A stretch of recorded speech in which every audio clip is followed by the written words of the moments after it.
Imagine watching TV at night and having to get down as low as possible in your house just to avoid a stray bullet that might come through the window or the wall.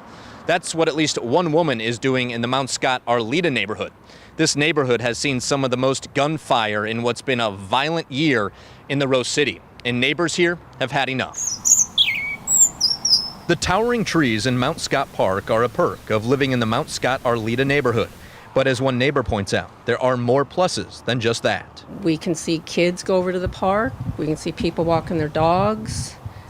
And now I am scared to death when I see them walk by to the park because I'm afraid they're going to get a bullet. The fear is so real, she's afraid to show her face on camera.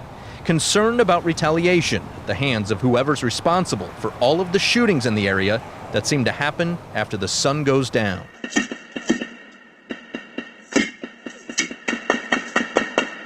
What you heard right there is gunfire from an early September shooting near the park.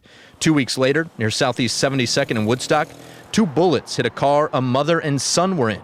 A Portland Parks and Rec truck was also hit that night. And just this past Wednesday night, shots were fired near Southeast 74th and Herald. These are just a few of the examples of the recent gun violence. Certainly not all of them. It's pretty sad. I hit the floor, get the lights, get my phone for 911. She tells us she's called 911 more than a half dozen times in September alone, none of which surprises Sergeant Kevin Allen of the Portland Police Bureau. We have some neighborhoods where we just have a greater impact of gun violence, and certainly Mount Scott and Arleta neighborhoods are there. Sergeant Allen says just last week, police conducted a mission in the area. They seized a gun and a vehicle involved in recent shootings. We are working on it. We are working in this neighborhood. We care that this is impacting our community, and we're doing the best we can. City Commissioner Joanne Hardesty is doing what she can too. On Friday, she directed the Portland Bureau of Transportation to add some traffic barrels, indicating local access only, in hopes of deterring the gun violence and the speeding associated with it.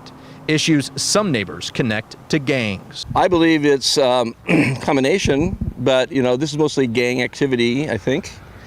There's a lot of other things going on, but I think the shooting is, it's gangs kind of struggling over turf. Regardless of the motives, neighbors are taking drastic measures just to stay safe. In fact, the woman we introduced you to is thinking about moving after decades in the area. I am. We are. This is terrifying. I can't function this way. I really can't. In Southeast Portland, I'm Mike Benner for KGW News.